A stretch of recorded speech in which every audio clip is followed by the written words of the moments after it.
Colombia, año 2040. Todo está consumado. Hasta nos cambiaron el nombre. Así seremos a partir del 27 de mayo, o usted decide lo contrario.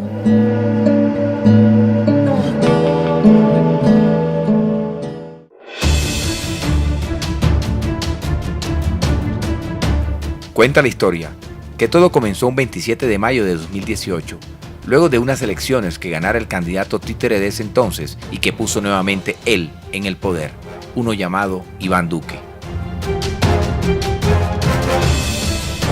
Recordemos que él había tratado antes de imponer a otro apodado Uribito y uno más apodado Zurriaga, apodos de por sí atemorizantes, ya que personas con esos remoquetes reflejaban una dudosa honorabilidad.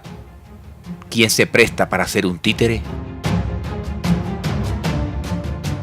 Pero el último títere ganó, y fue así como nuevamente en cuerpo ajeno el señor Álvaro Uribe volvió al poder, igual que con Santos en 2010, pero con la diferencia es que este Porky, que ya también tenía apodo, como todos sus títeres de la maleta, no se le torció a él. Antes, por el contrario, adoptó su forma de hablar, sus dichos y su trato con la prensa, o con lo poco que quedaba de ella, antes que cerraran los canales de televisión y noticieros o prensa escrita que no estaban de acuerdo con ellos y aniquilaran a los periodistas críticos de su labor. Otro tanto se fueron a tierras expulsados, otra cantidad exiliados voluntariamente como este servidor.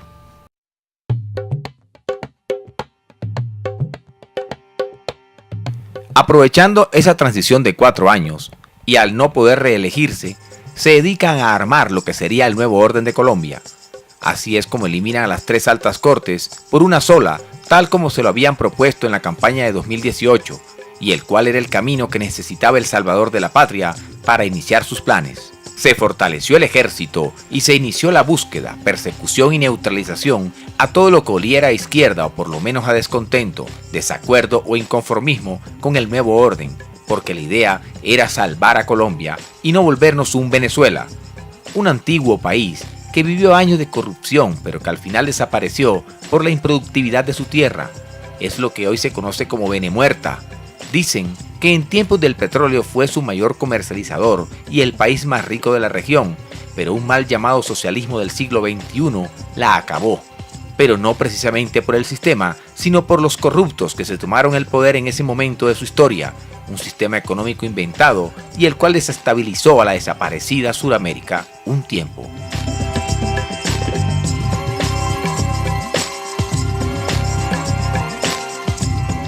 Es así como los falsos positivos nunca volvieron a ser nombrados así, porque se demostró que ellos siempre fueron positivos, hasta los ocurridos en tiempos de la iniciación durante el 2002 al 2010, los cuales fueron cuestionados por la justicia de entonces, pero se comprobó que era persecución política. La muerte de los 18 jóvenes de Soacha fue puro mito, desprestigio, imaginación de los vagos que no estudiaban, de los piojosos, de una peligrosa especie denominada por el nuevo orden como Mamers. Se pudo demostrar la injusticia de la Colombia que conocimos del antiguo régimen, donde injustamente se encarceló a muchos funcionarios o buenos muchachos del señor Uribe, involucrados en el periodo de la iniciación en hechos ya olvidados y prescritos como chuzadas del DAS, crímenes ordenados desde la dirección de este organismo, Agro Ingreso Seguro, Reficar, Odebrecht, Yidis Política y paramilitarismo, entre otros. Todos esos cargos fueron retirados y los involucrados puestos en libertad, indemnizados y reintegrados a sus cargos. En cuanto al económico, sacamos hasta la última gota de petróleo y más, porque esa era la idea, sacarle la última gota de leche a la perra. El departamento del Cesar, gracias a la indiscriminada explotación de carbón, se convirtió en el primer territorio abandonado después de La Guajira, que definitivamente se la tragó su mismo desierto y jamás por su territorio corrió ni un chorrito de orín.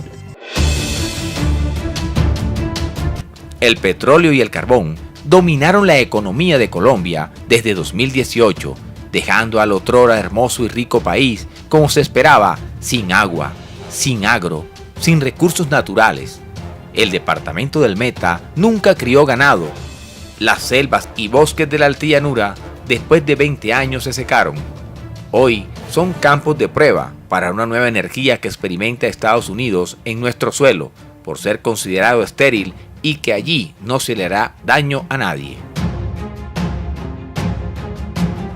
El metro subterráneo jamás se construyó, pero el que sí se construyó fue el de la superficie, el cual llenó a la ciudad de una infraestructura recargada de cemento, contaminación visual y auditiva, además dando paso a una nueva clase social que no compraron casa ni pagaron arriendo nunca porque vivían debajo de los kilómetros de puentes de concreto de esa construcción.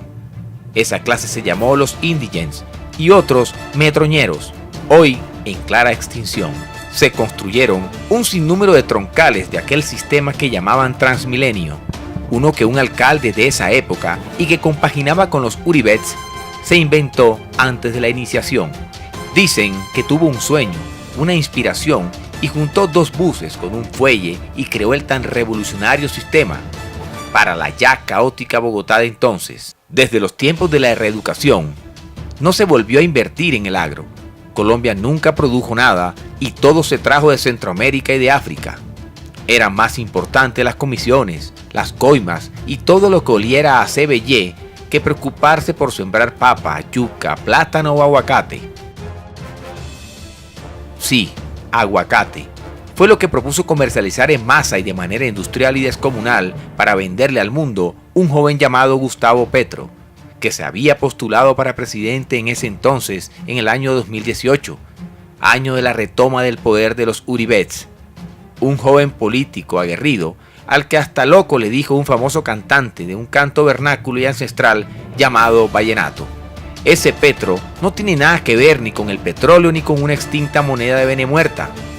Este señor propuso energías limpias como la solar, la eólica, además de universidades gratis para la juventud de la época que se distinguía por ser ignorante.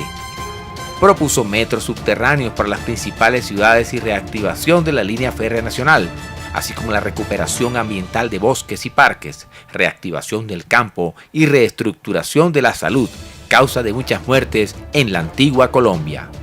Pero no, este tipo fue encarcelado, confinado, con otro grupo de mamerts, unos al destierro y otros a prisión. Prisión perpetua, juzgado por su pasado guerrillero y su presente progresista, el cual era querer pensar en el bien para el pueblo. A estos líderes cuentan quienes pudieron escapar que les aplicaban choques eléctricos para que sus neuronas estallaran y así dar ejemplo de que el que pensara así, o por lo menos el que usara sus neuronas, sería tratado igual. Aniquilación, la solución final a tanto intelecto dañino, ya que en el nuevo orden el lema era trabajar, trabajar y trabajar. Pensar ni mierda, o le doy en la jeta, marica. A ver, le voy a dar en la cara, marica, marica.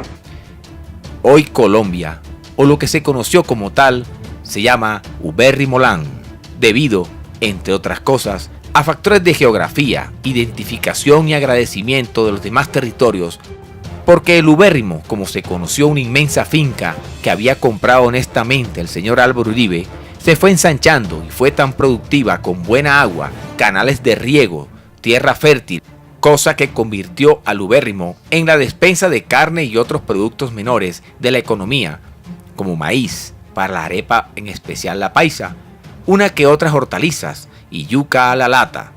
Además, otras cosas menores, para coger y pare de contar, porque hasta las horas de almuerzo se recortaron en Ubérrimolán.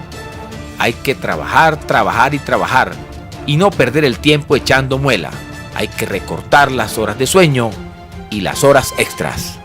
Un territorio que en esos primeros 4 años de reeducación o retoma del poder se fue gestando sobre lo que es hoy Ubérrimolán, como fue la modificación de la Constitución en el artículo o párrafo de reelección presidencial, la cual fue activada ya para 2022, presentándose un septuagenario Álvaro Uribe solo a elecciones, siendo el unánime ganador. Fue sucedido en el poder por uno de los empresarios más brillantes, su hijo Tomás, gran empresario de manillas y artesanías ancestrales de la antigua Colombia, el cual estuvo en el poder y pudo hacerle realidad el sueño a su esposa de ser más que una reina de belleza, sino una primera dama de un país, o mejor, a esas alturas, la reina de un reino suramericano. Ya a estas alturas, y con 10 años en el poder Tomás Uribe, nos aprestamos a unas nuevas elecciones, donde el candidato más opcionado, dicen las malas lenguas, es Jerónimo Uribe, el segundo hijo del recordado y legendario patriarca Álvaro Uribe Vélez, que sin pensarlo volvió un país en una finca grande en donde se hacía lo que él decía y en donde puso siempre a presidentes al que él dijo. A propósito, dicen algunos mamers infiltrados que el día de la muerte de él, este murió al mejor estilo del Padrino, aquella película mafiosa de los años 70 de los siglos pasados. Dicen que estaba deleitándose con una bandeja paisa sin aguacate y que se le trancaron 2 frijoles en la garganta.